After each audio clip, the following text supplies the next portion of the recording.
Exciting weekend coming up. We feel like two of the best teams in the country playing here in our hometown, and we've had a good week of practice, and we're ready to get started tomorrow, as long as it's nice and dry. Again, Josie's here, got the microphone over here, and then Graham's got the microphone over here. We'll start with Steve in the middle. Ethan, obviously a big day for you earlier this week, but how relieved are you to kind of get that behind you, go to focus on Mississippi State baseball for a couple more weeks? Right. I'll never say that I focus too much on it, but having that be over with and enjoying it for that night, and then really coming back out the next day and getting to work and having it all behind me is a big relief. Go to Brett here to the player's right. Elijah, now having a day removed, how have you processed the shock of not being drafted? And is it something that's on your mind as a motivating factor from here on out? Right. It's all behind me now, and all I know is God will take care of me. And so that's the way I'm going to look at it. Any questions for the student athletes? We'll get a microphone to you. Please raise your hand. We'll go back to Steve. Yeah, Elijah, you're a guy now a couple of weeks removed from being out of the lineup. How important is it to this lineup for you to be back in there? And what do you feel like if you bring as a teammate to the lineup when you're in the order? Just staying positive, not even worrying about results or outcome. Just continuing to push, my teammates and coaches, so to be the best we can, so we can go out there and perform to our best ability. Go ahead and get it here to the front with Logan. Microphone's coming from behind. Ethan, you've had a couple of days to prepare for Stanford now. Just what are you expecting to see from that lineup? I'll say this a lot, but I have no idea. I'll look at their hitters tomorrow, and then if they have some glaring weaknesses, which I doubt they will since they're this far, then we may look to exploit those. But every week's about challenging myself to just pitch to my strengths, and then if they're doing something that doesn't work with, I'll just make adjustments off of that. Any other questions for the student athletes? We'll go here to Tyler, front row to the left. Ethan, you mentioned the other day that this is your last start here at Dudy Noble Field. This season could very well be your last start ever at Dudy Noble Field. What's it like kind of going into a start with that on your mind? Right. The goal is to treat it like every other start. Obviously, it's been a long ride, and I've been here for so long, and was blessed with the opportunity to start last year and grow into a really good start this year, and having it be my last one, it'll be pretty emotional, but with that being said too, it'll make it that much more special and make me want to go out there and compete harder than I ever have. Go to the back of the cameras with Tom in the white shirt. Question for both the guys, but I'll start with Ethan.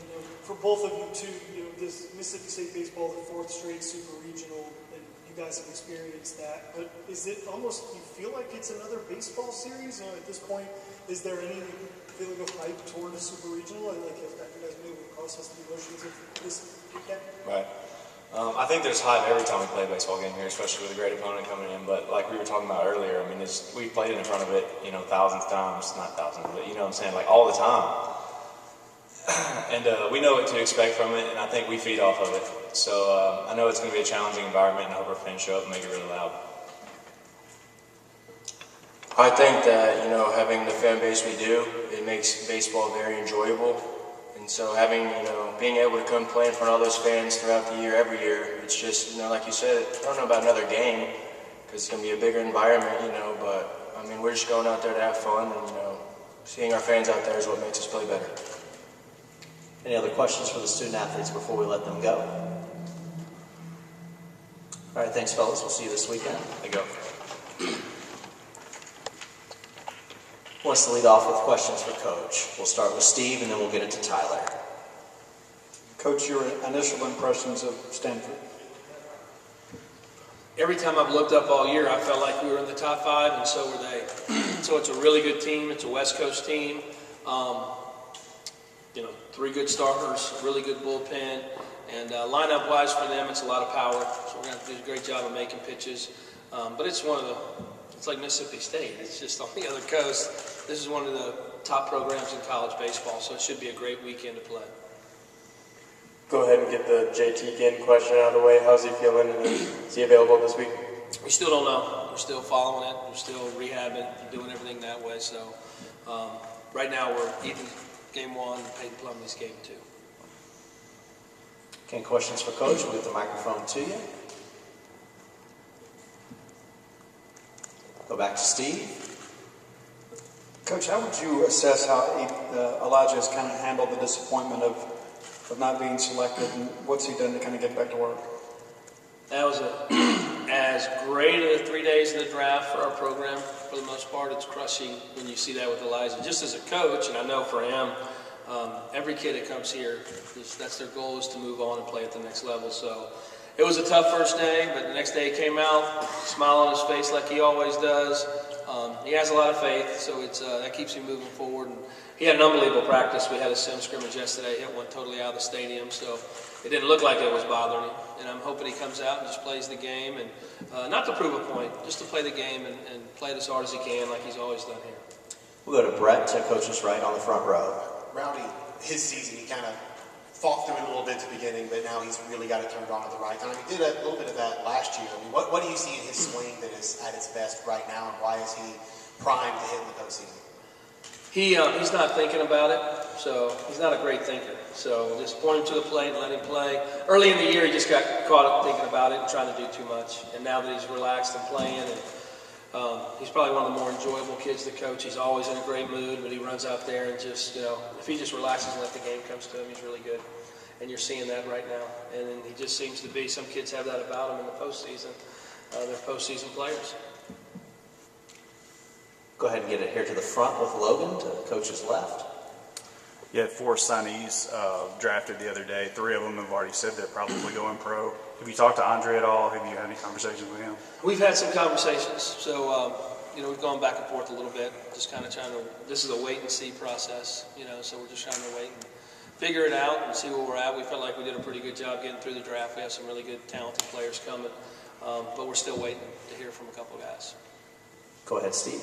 Coach, in the last few starts at Peyton Plumlee, he's one on the road at College Station, one on the road at Ole Miss, and then comes in here and wins an NCAA regional clinching game. How important is it to have a guy with that level of experience on the mound in times like these? It's been a big push this last month. I mean, he's pitched really well. I thought he was awesome last week. That lineup from Miami made me a little nervous. So some big hitters, and they were just on fire. The ball was jumping out of the park, and then Peyton Clean came out and they hit the ball into the dirt all night long, and we're able to, fill a lot of ground balls. But it's a big push for us right now, and I think having a senior who's been around the block and goes out there and just competes is huge for us. We'll get it back to the front left here with Ben. Coach, you mentioned obviously Miami had a lot of home run hitters on that lineup. I mean, does that help simulate a little bit what Stanford's bringing in? Yeah, it's pretty similar in some ways. The difference is it's rights and lefts. It seemed like Miami had a lot of lefts. Stanford has a lot of rights, so hopefully the wind's blowing in from left and out the right maybe is what we need. But they're very similar, but we just got to make our pitches. I feel like if our pitchers make our pitches, we'll be fine. I think you guys only lost 2 SEC series all year. What's it like, or what's the message to the team? Obviously you want to win all those series, and how much does that help in a situation like this week where it's 2 out of 3, you advance, you go to the College World Series?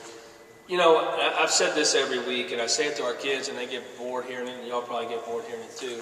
Our message has been so focused on them, and I say it confidently because I feel like we have a really good team.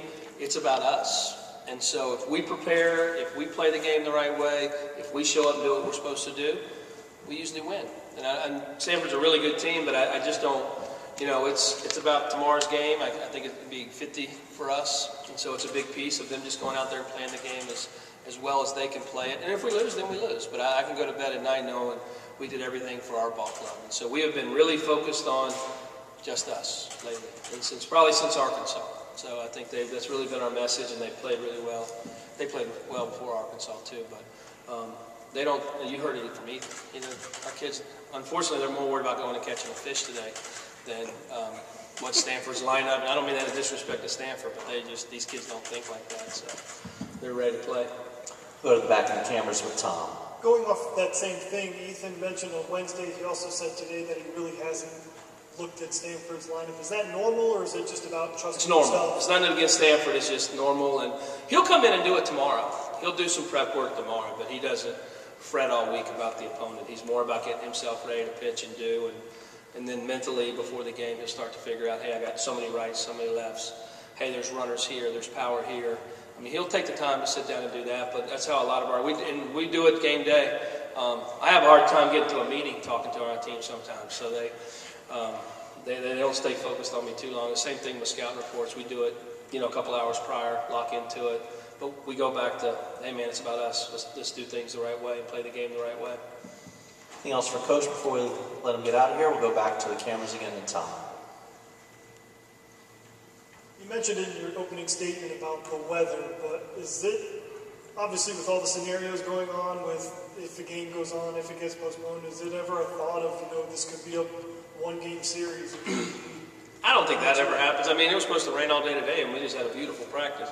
So I have a hard enough time coaching. So I leave, and the good thing about stuff like this is everybody else is in charge of it. Just tell us when to be there, and we'll be there and be ready to play, and give our fans about an hour, and they'll be there too. So we just need a gap of time to be able to play. And both teams, the NCAA will do a great job of getting us set up to play. Pretty much just, I told our team, we could have some rain, it could stop, it could move a start time, but just prepare yourself to be ready to go. And we can't control it. We know it's one of those things, and it's probably all across the country right now. I think a lot of people are dealing with it. Got time for a couple more. Anybody else have anything before we let Coach go? All right, thank you, Coach. We'll see you tomorrow. Thank you.